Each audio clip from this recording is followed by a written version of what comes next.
Hello again. I am Margaret Ann, back here for this Shantae and the Pirate's Curse race. Any percent pirate out of bounds with Raikodactylus and Norimaki Sr. Or Hi, SR. friend. Hello, hello. Welcome to Shantae and the Pirate's Curse. I won't spend too long kicking this off. We've got some wonderful commentary that'll help kind of fill in the gaps, but just a quick introduction. My name is Norimaki SR. My opponent today is the up-and-coming, please say your name, sir. Raikodactylus or Raikodactylus. Either pronunciation is fine. Fine. We're here going to do some pirate, any percent pirate mode out of bounds. So this is a very broken, very fast run. Plus it's going to be a lot of fun. Couch commentators, if you would, go ahead and introduce yourselves. And then once you do that, I think, Reiko, if you're ready, we can get this race kicked off and they can give us a count from the start. Yeah, I'm ready. Okay.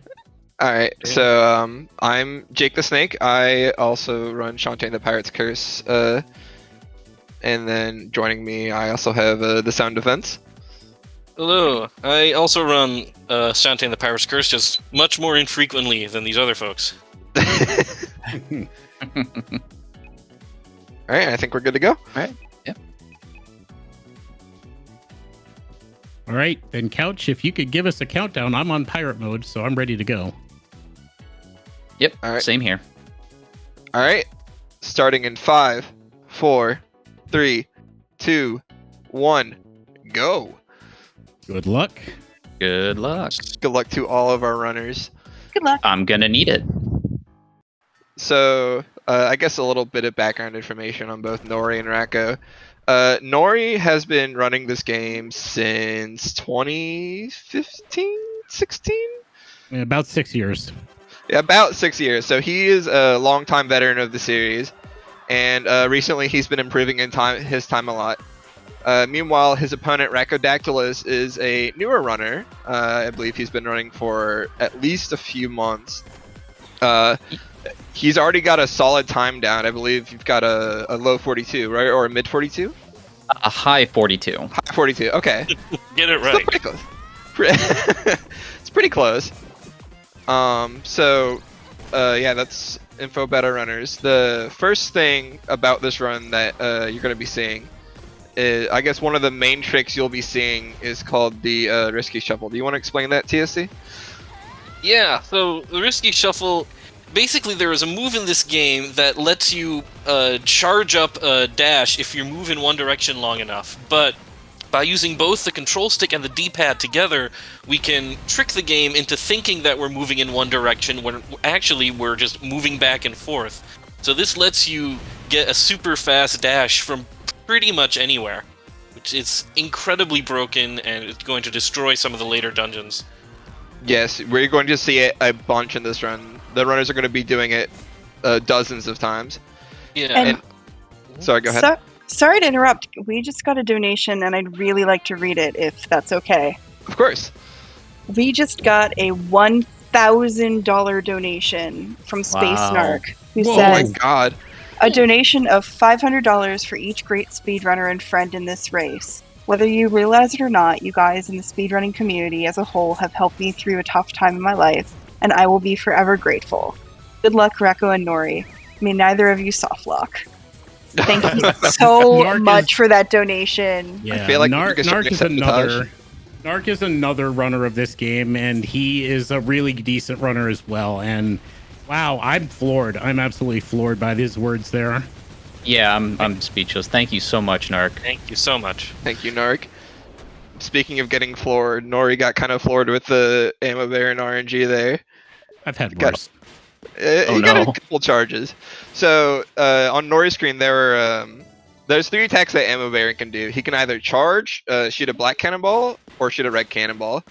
Every time he charges, you lose about 4 to 6 seconds. So Nori got a couple charges at the start, which wasn't ideal. But the rest of the RNG was pretty alright.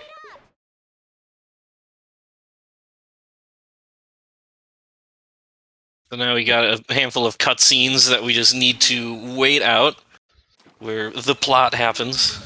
The plot that we blatantly ignore. Well, we kind of have our own little speedrun plot, I guess. Shantae gets trapped in the bath. And For context, Shantae gets trapped in a bath that she does not have in her house and just randomly showed up one day. Yep. She did not think it was a bad idea to go into a bathtub that had never been in her house before. she was just having she had a long day and she just needed to relax. But that's not really quite what she got to do. So now we're at this Cackle Bat fight. This is the first kind of mini boss of this fight. Both runners are going to do a risky shuffle to hit the Cackle Bat and then immediately do 3 cannonballs to finish off the fight very quickly. That was very well done by both runners. And now we get the magic lamp. And yeah, we get this stuff called dark magic. We're not going to be seeing any more in the run, unfortunately.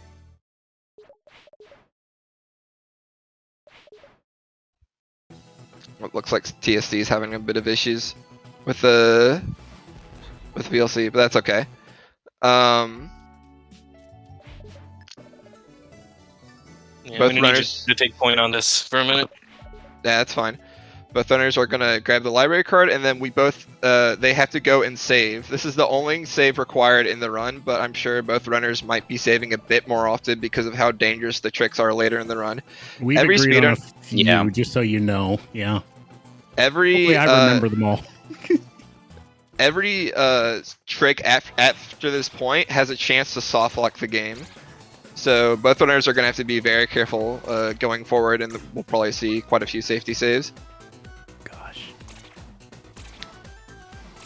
Racco already getting a bento box. That was pretty solid. Ooh. Yeah, the random drops are going to play a big role in this game, because enemies can drop powerful shields, healing items, attack items, and if you manage to get the lucky drops you need, you can save a lot of time against some of the bosses. Indeed, indeed. So now both runners are in the sewers, and they're trying to kill as many of these slugs or snakes, however you want to call them, as possible to try to get flesh pops. Both runners are going to try to have at least 7 flesh pops. You can actually duplicate enemy kills by using your scimitar on one of their heads in a tight quarter. The hitbox lingers a little bit longer after the first kill, so you can actually get multiple kills, which allows you to get multiple drops. And these flesh pops will be used. You need 3 to progress in the story, but then you'll need at least 4 flesh pops, or I guess other food items, in order to perform some of the later tricks in this run. And I'll explain food floats whenever those come up. Yeah, you don't want to spoil those. Those are a lot of fun to just see for the first time. Yeah. We're handing off the 3 of the flesh pops now, so we can progress the story. And then after giving away the flesh pops, they're going to talk to Squid Baron, who's going to give them the squid oil in exchange for the travel brochure, which we're just grabbing this item early for for one of the later islands in this run.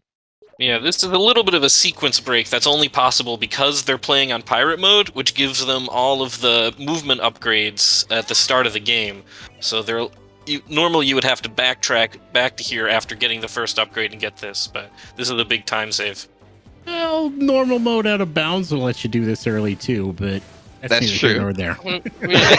if you're a cheater, yeah, I Yeah, guess. you're a filthy, dirty speedrunning cheater. Yeah. Yeah.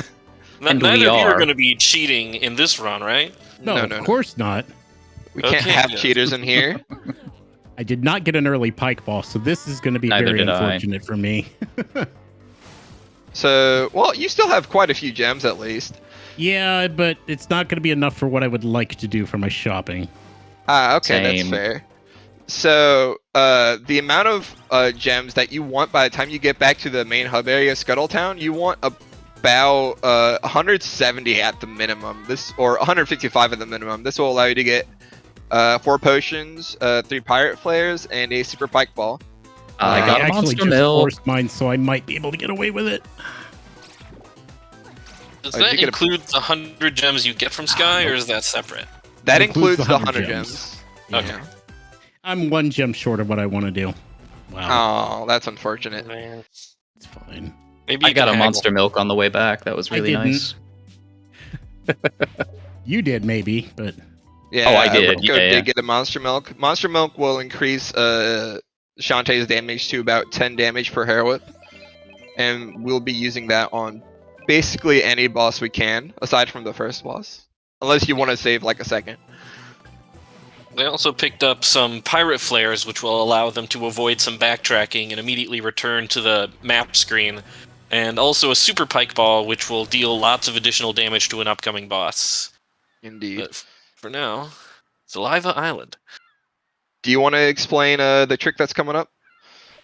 Yeah, this is a potion drop. So what they're going to do is they're going to get a potion ready, and then they're going to dash off screen, and before the next area can load, they're going to use this potion, which removes basically the collision from the main walls, but Shantae can still move, and the loading zones are still there, so you can just phase through the ground into the loading zone for the first dungeon, save yourself a couple of minutes.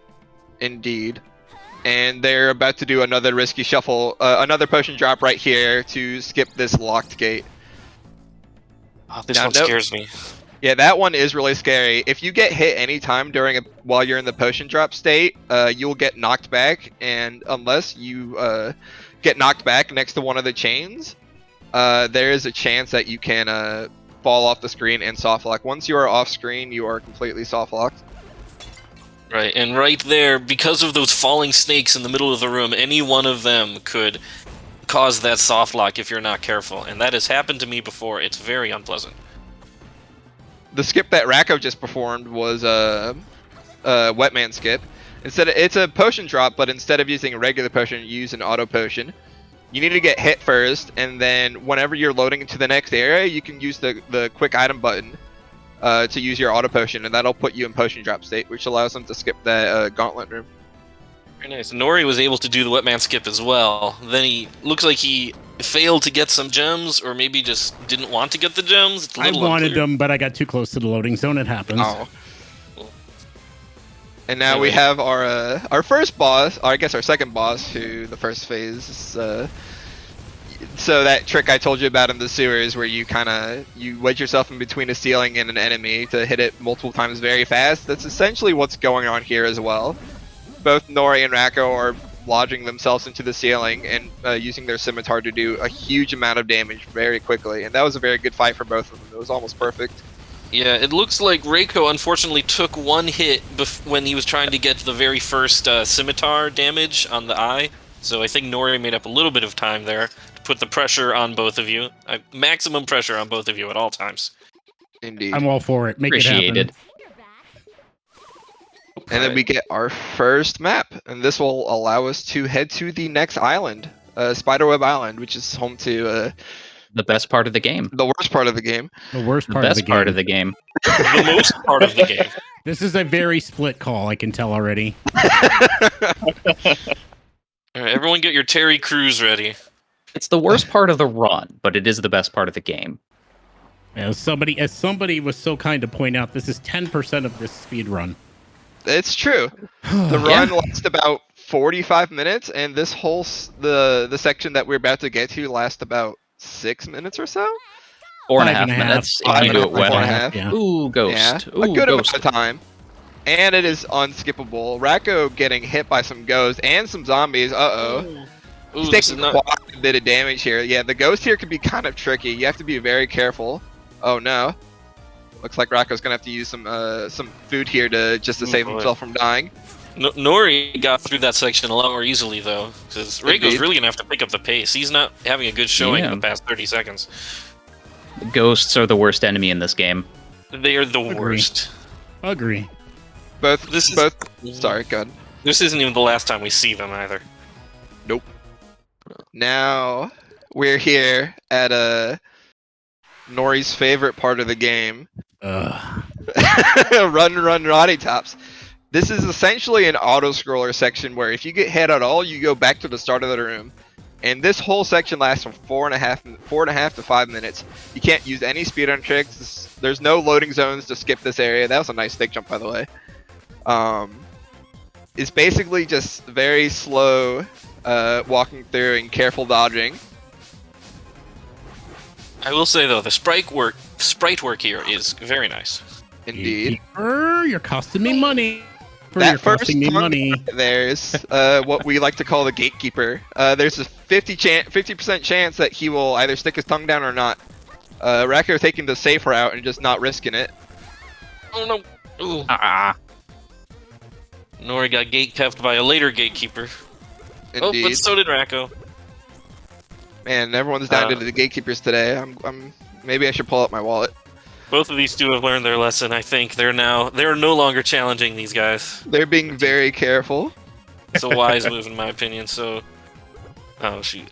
So Nori right there, it worked. So Nori doubled back for a second in that room to try and trigger the gatekeeper below in order to move past him a bit more quickly. Racco's doing the same thing. But I failed. Ooh, it did not work. That's unfortunate. So now, if you've ever played Super Mario World, you'll recognize this obstacle right here, the giant spike columns. Indeed. This is why I call it an auto-scroller, because you have to wait for these. You can't get past them at all. A lot of the obstacles in Run Run Roddy Tops you can just jump past, but these ones you have to wait, and this room takes a very long time. It's very punishing if you die in there, but fortunately it's pretty easy to dodge them, so as long as you're patient, of course. Yeah, you can basically memorize the layout of this room, of this whole section, and that'll save you a lot of headache. Indeed. This whole section basically comes down to memorization. It's really punishing when you die here when you're playing at a high level, because when you're trying to save as many seconds as possible, dying here once can lose you like 5 to 10 seconds or even more depending on where you die in the room, because it always takes you right back to the beginning. So any deaths here will be very punishing for both runners.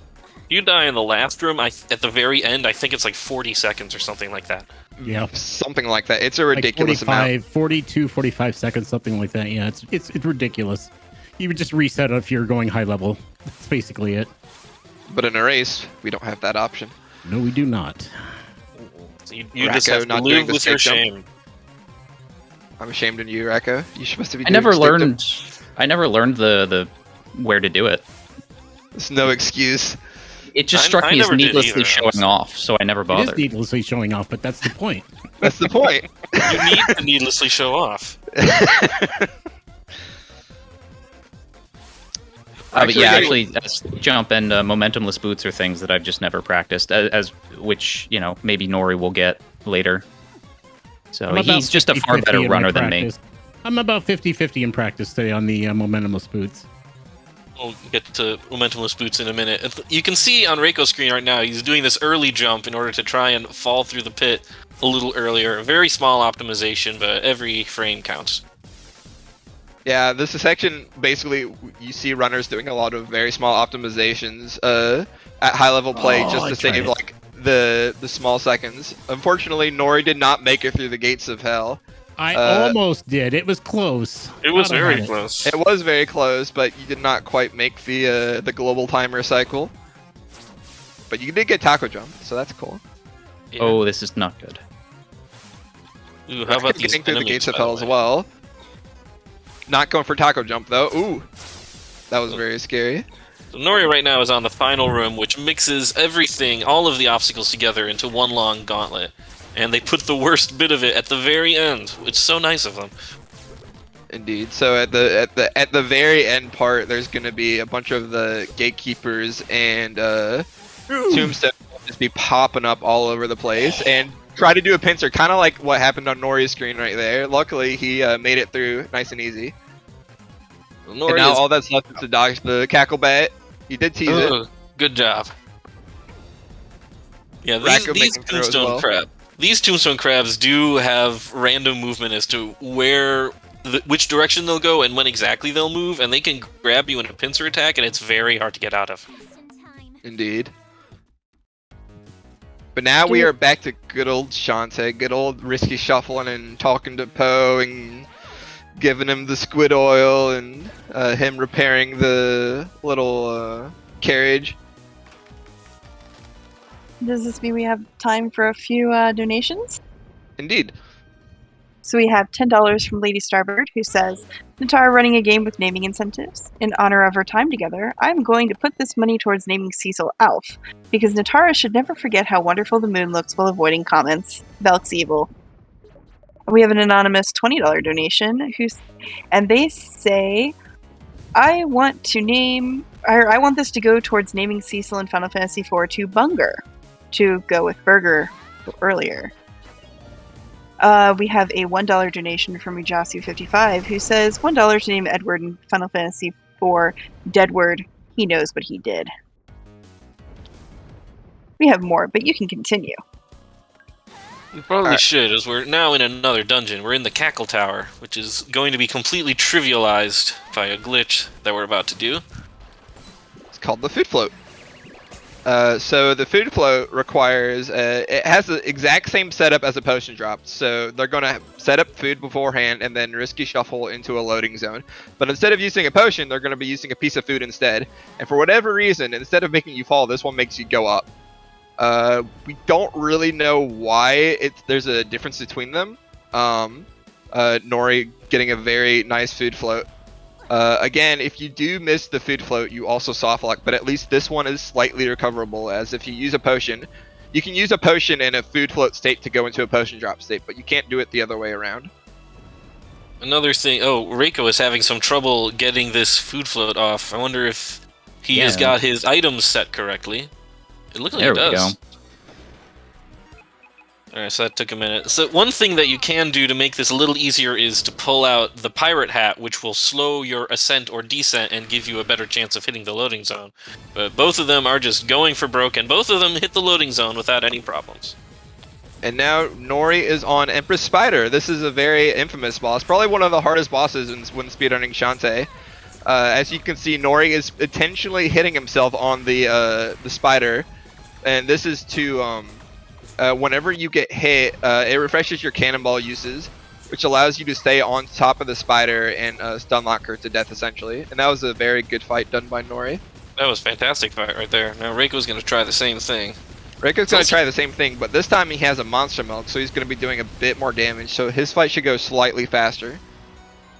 Yeah, it sort of looks like the Empress Spider isn't doing much of anything. That's just because these two are constantly interrupting her attacks, and whenever you interrupt an attack, they do not try it again later. They just sort of move on.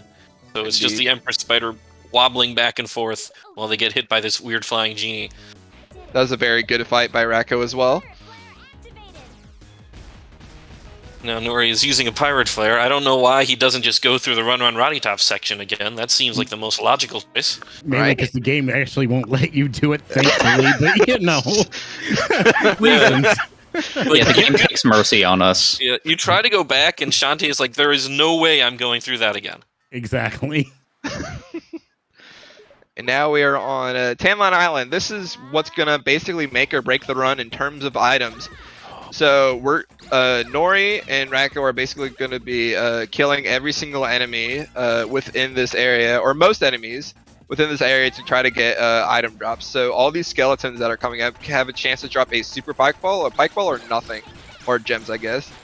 Nori got pretty unlucky and didn't get a pike. Only got a single pike ball. Single thing from anything. We got a pike ball. That doesn't count. Okay. We're not looking for pike balls. We're looking for super pike balls. It's unfortunately a bit of a smaller chance. We got a few more pike balls though. Yeah. We're also looking for some bubble shields from these tiny little green spiky enemies. Those will be very useful against the final boss and some of the later bosses as well. But the real deal are the Scorp Gals. Which, Nori, that was a Scorp Gal. What are you doing? There's more. There's more. Indeed. So Racco did get a super pike ball on his way in. Let's see if he gets one on his way out. He got another one on his way out. Oh yeah, RNG is definitely favoring Reiko today, I'd say. So Nori is about to skip like 10 minutes of the game with this one skip. This is probably the largest skip in the game. So Nori's going to perform a potion drop, but instead of a normal potion drop, he's going to, whenever you're in potion drop state, it's kind of acting like you're on the ground, but you're not. So you can do this thing where you can jump and hair whip, and this will refresh your jump, and so you can just keep repeating it over and over again to get a little distance before you start cannonballing. So that gets you past a giant wall that's supposed to take like a big long fetch quest to go through. Then you enter a loading zone from below, and then you have you have to get back up out of the loading zone by destroying this block that is not meant to be destroyed from below. Oh, look at this. Reiko is actually going a different route. He is dropped down into the Cacklebat area, and he's going underneath the wall that Nori went over. Both of these are perfectly valid ways of getting past this large section of the game. Indeed. Reiko's is a lot more safe to pull off. There's a lot more leniency there. So. Reiko had a little trouble with the purple block, or what we like to call the final boss of the game. Getting past that purple block is a little tricky sometimes. It's not the most consistent, but he got past it pretty quickly. Yeah. He also got a super pike ball from one of the Scorp gals, but Nori answered back with a super monster milk. So Nori's going to do a clean potion drop into this next gauntlet room. Unfortunately, we can't skip this one. But that's okay, because we have 2 Scorp gals at the end of the gauntlet, which will give us a chance to get a super monster milk or a super pike ball. Super monster milk, that's pretty good. So yeah. Nori's pretty good on milk right now, but he's kind of lacking in the pike ball department. So now we're gonna try Crusher Skip. This looks pretty good. This is... Oh, Nice. And he did it! That's a very, very precisely timed dash that lets you get under the Crusher in one go. This is my one and only contribution to the speedrun lore of this game, was figuring out the Crusher Skip. That will be my legacy.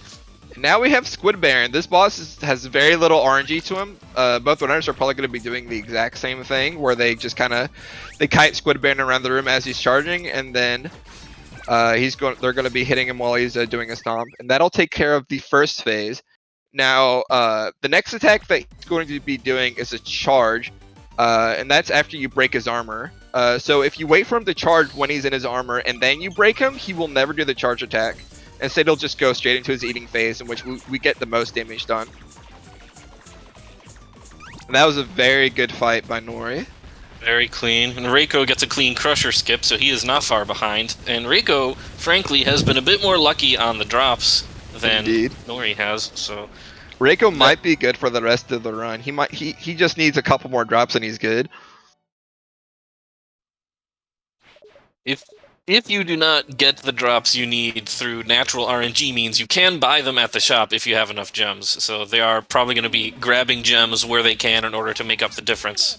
Yeah, to that Indeed. point, this run feels like a randomizer in that front, because the RNG really does make or break things, but there's a way to finish every run because of the fact that you do have that failover, but you want to see if the RNG will play nice, and sometimes you push it, sometimes it rewards you, sometimes it punishes you. But it's still fun because each run is never the same. Indeed. Oh yeah, this is my favorite speed game that I run for exactly that reason. It stays fresh every single run and keeps you on your toes. Yeah, I really like that about this run too. One quick thing to note is that as Racco's finishing up Squid Baron, if you try to just go back the normal way, in case Racco doesn't have a pirate flare, he's going to get soft locked. Soft lock, no, hard lock. The game crashes. Sorry, the game crashes. The game freaks out and crashes hard. It's not fun. There is the room where Nori and Racco performed the skip, that 10-minute time save skip. For whatever reason, when you go back there, because you never cleared the blocks, it just hard crashes the game. Yeah, I think there is no entry zone in the version of the room that they left in place. Because normally the room gets removed and replaced with another one with entry zones on both sides. So that is my guess as to what's happening. More than likely. My professional opinion as a video game sciencer. Nori missing did the momentumless boots. Missing momentumless boots once again. I actually don't even know how to do momentumless. I got the one in Catacombs, but you guys didn't notice. I did not notice.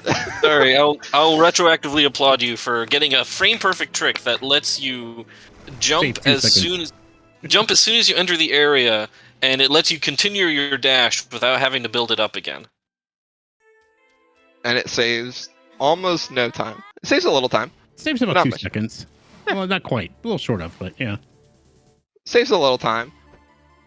And now we are in the Village of Lost Souls. Before that, we did take a little bit of a pit stop back at Scuttletown to grab the Death Mask. If you did not grab the Death Mask from Scuttletown, then you would not be able to go into Village of Lost Souls, and that would be a very disappointing setback for one of our runners if any of them did forget them. Yeah, especially because going through Mudbog forward is enough of a pain. Going through Mudbog backwards is just a nightmare. There are so many enemies, they do so much damage. You do not want to backtrack through here ever. Indeed. And now Nori's making his way through Village of Lost Souls, trying to grab all 3 coins, which will let him challenge the gamers that'll be coming up in a heads or tails game. That may make Nori save or lose a bit of time. Hopefully he saves a little time from it. I'll explain it more when he gets there, though. We're coming up on our last red coin right here. Do we have time for like one quick donation if there are any? This seems like a good moment. We have lots of donations. We have $5 from Alex Ashpool, who says, as promised, here's my owed $5 to break the tie for the Shovel Knight Showdown character incentive. Thanks again for having me and all the good your event is doing. Alright, hit us with one more quick one. And Bubba Rubby donates $20, saying, from out of nowhere, Kane's name is now RKO. Nori's so what's... doing... Sorry, go ahead. No, you go. I was gonna say Nori's doing a little bit of gem farming here just to get a couple more items because he wasn't so lucky on Tan Line Island. So he's gonna be making an extra shop later. But now we are making our way over to the gamers. Do you want to explain that? Yeah, so this is a very high difficulty, intense game that they're going to be playing here. You have to get through all 3 gamers in one go. You have to correctly guess, is the coin heads or tails? Nori... Ooh. So... Tails, heads. Oh, nice. That's pretty good. 5 talks is really good for these gamers. So, basically... you have to guess correctly 3 times in a row whether or not the coin that's flipped is heads or tails, and it is just a straight-up coin flip for the first 3 rounds. You cannot fail the 4th round, but... It's literally impossible to fail. Yeah, they will rig it in your favor, but depending on how the early rounds go, you could get through on an early round, or you could make it all the way to the red gamer on all 3 rounds and then fail. Racco got first try, gamers. Whoa! Holy cow. So, basically, you can have between 3 and 12 conversations with the gamers. Nori got very lucky with 5. Reiko got perfectly lucky with 3, so... 3 is the best RNG you can get, so... Reiko, are we saving before Dagron? I forget. We can. Okay, I'm Just trying to because if remember we do- like what we yeah. agreed upon, so I don't want to skip out on anything. Oh yeah, no, that's fine. Yeah, because if we do die on Dagron, it is actually quite a ways of time Yeah, back. it's been a big save, so that's what I was wondering. Okay. Yeah, you'll notice that these 2 have not increased their health at all, and the bosses are starting to get to the point where they do significant chunks of your health in one hit, so now the game gets very dangerous. Indeed. The upcoming boss, Dagron, will do, I believe, 3 damage per hit. And while that doesn't sound bad, they can survive 3 hits, but at the same time, Dagron will attack very fast. If you get hit during Dagron, you may die if you don't recover very quickly.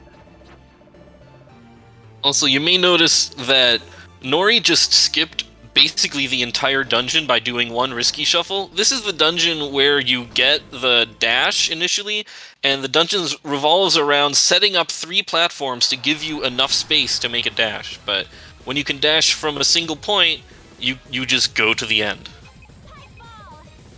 Nori's going to be pulling out a pike ball to start.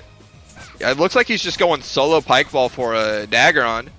So this is going to be about a 7 cycle Dagron, I believe. 7 to 8 cycles, if everything goes well. I didn't see what Racco went in with, if anything. It looks like he didn't go in with anything yet, but I'm sure he'll use his items in just a second. Normally to do this boss fight, you have to do a dash into the wall. But since we have the cannonball, we can just go up and hit Dagron's face, which knocks him down. As you can see, Nori got hit there, and he got hit again. Now you can kind of see why this boss can be a little dangerous. You get 1 hit and you're already down to 1 more hit after the return. But that was a very solid fight for a single pike ball by Nori. I didn't see how many cycles it was, but that was really fast. Well, it's terrifying is what it was. Indeed. You're not kidding. I clenched a little bit. Yeah. Reiko's going in with a super pike ball, so he's going to get it in fewer cycles than Nori because he had the better item luck. Indeed. So Better something lucky than good sometimes. Something I learned recently about this boss is that the swooping pattern seems random, but it's actually not that random. It's each time it swoops, it has a pattern of 1 short, 2 long swoops. And the order in which those happen can be random, but it will always be that pattern for 3 swoops, and then it'll reset for another group of 2 long, 1 short. So you can use that to sort of predict where Dagron is going to appear with a little bit of information, which saves a lot of grief. I explained that just abysmally. I'm ashamed of myself. I honestly didn't even know that. It was actually Space Dark actually discovered that. Like he ran the game enough, and he's a really observant like runner. So he happened to take note that he basically is a rule of threes boss where it's 2 long, 1 short. Now, like what order that actually happens is completely up to Dagron, but ultimately that's what it is. And you can kind of use that to your advantage to predict and just be ready, to react and get him down and get some extra damage in, basically. Nice Barney dodge, by the way. Oh yeah, poor Barney. Actually, no, Barney's fine. Yeah, Barney's fine. Barney will die on Reiko's stream, most likely. Oh, yeah. The first wolf we have on the screen is Barney. Reiko just, unfortunately, killed him. No. But that's Barney okay. 2, Barney 3. So these wolves actually have a good chance of dropping Well, not a good chance, a very bad chance, but a chance nonetheless of dropping either a super pike ball or even more rare, a super monster. Come on, Reiko, are you serious with this RNG? Reiko just pulled a super pike ball from one of the wolves. Wow. Well, when you kill them all, the odds go up. Oh, is that how it works? Okay. That's actually not how it works. No, you get more opportunities to draw from that well, so it's more likely to happen. I mean, on that Sure. on that note, yes, but actually, well, you know what? Well, your luck is ridiculous. Now we're coming up to Propeller Town, and the first thing that's going to be going on is Nori's going to be heading over to the right, and he's going to prepare this food float, not potion drop, that could have been bad. Nori's going to do this food float to go all the way up to the very top of this area. This is a very easy food float to hit. The loading zone is very tall, and it's quite a generous trick. He's basically going backwards through Propeller Town. You're supposed to do this one big loop, but he just skipped right to the end of the loop. Racco's doing the same right now. Very good. That was a good food float by Racco and Nori. And Nori turning around instead of praising Bolo. He knows what he did. What is Racco going to do? Is does Racco he going to praise really? Bolo? He Oh, probably no. doesn't. He probably doesn't, but He didn't. Well, Bolo had it coming, even if he doesn't know what he did. He knows what he did. He knows what he did. Okay, it's settled. He knows what he did. Anyway, we have to take a quick detour back to Spiderweb Island for a bit of a fetch quest that we cannot skip this time, that will open up the entrance to the 5th dungeon. Actually, Nori's committing a heinous crime right here. He actually just got the spirit of this guy named Joe, who supposedly was supposed to die earlier in the speedrun, but since he never killed him, Nori just killed him by attaining his soul. zombies are powerful. What are you gonna do? I guess. They're in your head. In your head. And now we're going to be heading back to Scuttletown again. Nori might be taking the shop here. No, he's going to take it later. I want to see what the scarecrows want to give me first. Yeah, so the scarecrows will either drop him most likely nothing, but he could get a super pike ball, or he just got a regular pike ball, or a monster milk, and they can also drop food. I forgot that they can drop food. I believe they can drop lobster tails, and I think that's it. Racco going ahead and skipping the scarecrows because he is set for items essentially. He might have to go to the shop one more time. I believe they call this a flex.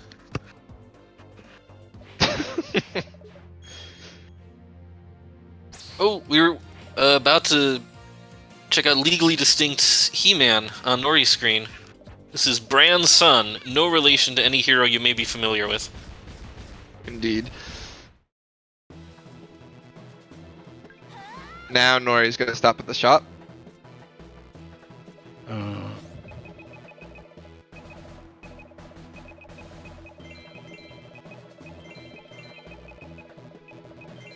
Bubbles, Super Pike, Monster Milks. I had to buy the full suite. I had nothing. So, It's better to be... If you got that much money, you might as well. yeah. I just bought everything that I need for the rest of the run. Fortunately, had enough money to do that, so I was like, eh. And now Joe is alive again. It was a very brief death. It was a very, very brief death. And then we give him the targeting module. Racco and Nori are right on top of each other. Not sure if Racco's going to go for a shop here or not. Yeah, one last quick shop. I can afford some upgrades. That's fair.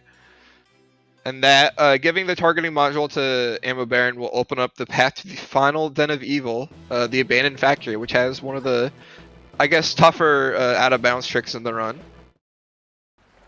Yeah, I would definitely agree with that. One in the long room right before the boss. Yeah, I might ask for quiet time for that one. Ooh, Reiko's picking up some Silky Cream to increase his DPS. Oh dear, this is That might allow him to get a one cycle on the upcoming boss Steel Maggot. I'll explain more about that when Nori gets there. But for now, we're gonna make our way through the Abandoned Factory. This lab will not last very long at all. Right here, Nori's gonna do a quick safety save, and then right after that, he's gonna do a potion drop in the next room.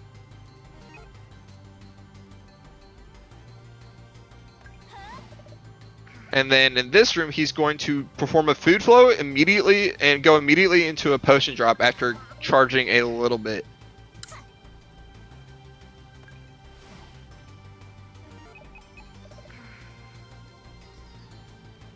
He's going to make his way over to the other side, and that was very solid. Good skip. Ooh, very nice. So Reiko's about to try the same thing.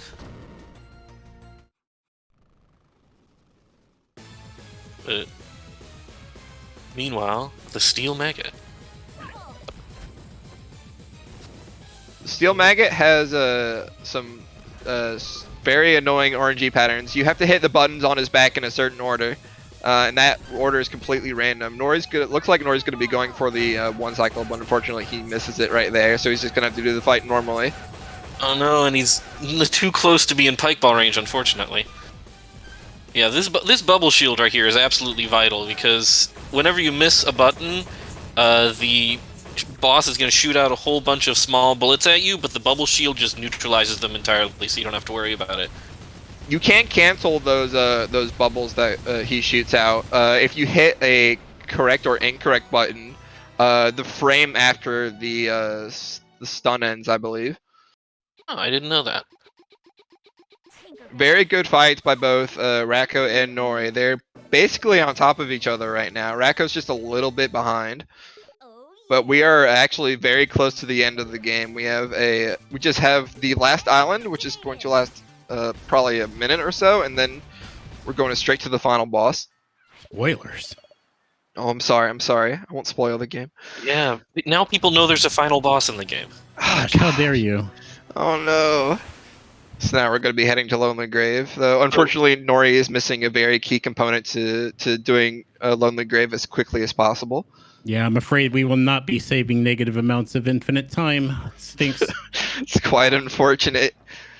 I do want to point out, Racco did something when he was picking up the map. He did an animation cancel, where he jumped onto the map, and then before he hit the ground, he used a flesh pop, and then the animation of eating the flesh pop overwrote the animation of collecting the map, which saves a bit of time.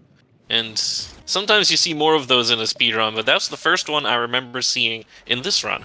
I did the one for the relic in graveyard when I first went through, but oh no, don't tell me, game, don't you do it. Oh no. Okay. Oh no. Okay, we're good. So the PC version of Pirate's Curse has whenever you go through a loading zone, it has a high chance of crashing. But fortunately, Nori and Racco avoided that crash. That is a spot where I believe Nori crashes quite often. It's been a more while often than since not. we've done the affinity trick, but that was scary. Yeah. And unfortunately, it disrupted Nori's charge, and it took him a while to get it back, which gave Rika some time to catch up. Yeah, this will be a really tight race then, which is entertaining. I'm okay with this. Both Yeah, runners dude. are coming up to the Pirate Master's Palace right now, and we have one more out of bounds trick coming up. One more food float. Funny thing about this food float is that it does not require a risky shuffle to get it started. You can simply walk into the loading zone and use your food item, and the food float will start working. There is, I believe, 2 or 3 loading zones of the game which let you do this, and luckily enough, that's one of them. It just saves a little bit of time. I believe you said before the Pirate Master, yes, Rico? Yeah. Okay. Just because it's the only place the game has ever crashed on me is heading into him. Okay, fair. Very fair. This is why I play on Xbox. Yeah, I also play on PS4. PS4 and Xbox do not have a crashing problem. It's only the PC version.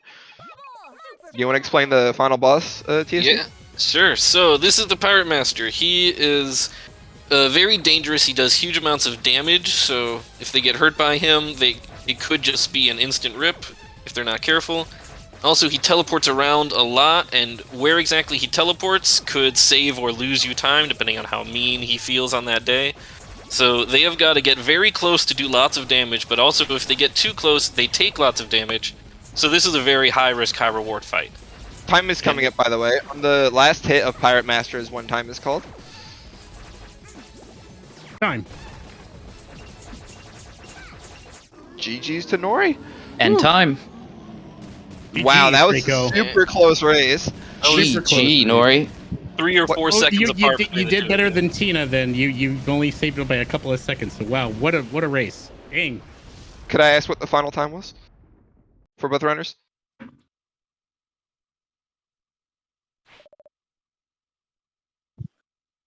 Oh no! I had a 44:39 on my timing. Probably about right. I didn't time mine, so Okay. I mean, you were So like probably- 2 seconds behind. It was probably like a 44:41. Would Yeah, it be was my guess. This is a very close race, but GG's to both runners. That was an entertaining watch. Well, this probably couldn't yeah, have that asked was for a better super race. fun. Much appreciated. I want to go ahead and thank, obviously, the RPG Valkyries for allowing us to showcase this wonderful and fun game. Needs more love, needs more runners. Definitely, if you're curious and want to look into it, we got resources going out of our ears and a very, very helpful community. So look for us, speedrun.com and yada, yada, yada. You can find everything you need to know right there. And like I said, we're a very small but very fiercely loyal and fun group to be around. Indeed. If you're interested to join the WayForward Speedrunning Discord, not only do we have Shantae speedrunners in there, but we also have speedrunners that speedrun River City Girls, Mighty Switch Force, and other small, lesser-known WayForward titles. Mm-hmm. Mommy Demastered is the one that I think is very good. Indeed. Yeah, Also, I'd like to, also thank the WayForward speedrunning community. These, speedrunners in general are some of the nicest communities that I've found on Twitch, and the WayForward community is in particular especially kind and inclusive and friendly, and funny sometimes. Although there is Nori, so we take the good and the bad. But they're just a wonderful group of people. Puns are the ultimate form of humor. It's not my fault that a lot of people just don't realize that. But Oh no, puns are great. I'm saying, never just mind. me in general. Okay, I get that. Just me in general. I am the old man after all of the group, but no. But it's a wonderful group, and thank you all so much. And thanks to the please, Valks as well. Please, everyone that's watching, follow Jake and the Sound Defense and my partner in crime over here that did the race with me, Rocco. All 3 of these gentlemen, absolutely wonderful people that do a variety of different things. They're not just Pirates Curse and stuff like that. They do all kinds of things. So give them some love, please. And follow Nori as well. Yeah, Nori is one of the best Shantae speedrunners, and Nori is actually the reason I run Shantae, because I was watching his streams looking for another game and just decided to mimic him. So it's his fault that I'm even here. But I do typically run. I do typically run RPGs, and in fact, we'll be running Legend of Mana tomorrow. On Saturday, racing the RPG Chick and Mecha Link in Legend of Mana Remastered. So you'll see me again. If you want more of me, I'm actually right before that run with a little short John of about a 4-minute showcase of a game right before that too. So we'll see you on Saturday. All right. Thank you so much, Valkyries. Much appreciated. Anyone else, have yourself a wonderful evening. Stay safe out there. And thank you so much for all the support you guys have done thus far. Keep it going. Love to see everyone come together for a wonderful cause. And just keep doing what you're doing. Yeah, you guys rock. Yes, Thank you, all guys. so much. Thank you, everybody. Thank you, Rocco. Thank you, Norimaki. Thank you, Jake the Snake and the Sound Defense as the couch people. And if we have a moment, I actually have a bunch of donations to read. So, I have an $11 donation from Lady Starbird, who says, and no, that wasn't sarcasm. Evil maybe, but not sarcasm. Sticky outy tongue face. Putting this towards naming Cecil Alf, because Alf is the original Moonchild from another planet, and Cecil's dark swords look like salami, right? I have a $20 donation from TKY619, who says, best of luck to you both. Remember, press buttons, go fast. Done deal. You shall both do us proud. P.S. Jake, get back to your room, young man. I have a $5 donation from Hermit2121, who says, Bid War Child of Light, I choose the blue dress. Good luck, Shura. Heart.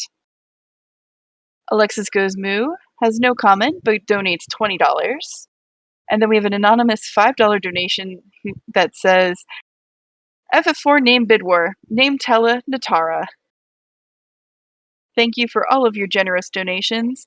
We still have a little bit of time left for those bid wars for Final Fantasy IV, so if you want to name a character, all you need to do is donate, and in the comment, tell us who you're donating towards.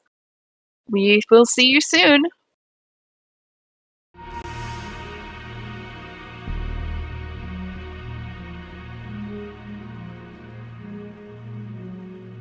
Drop.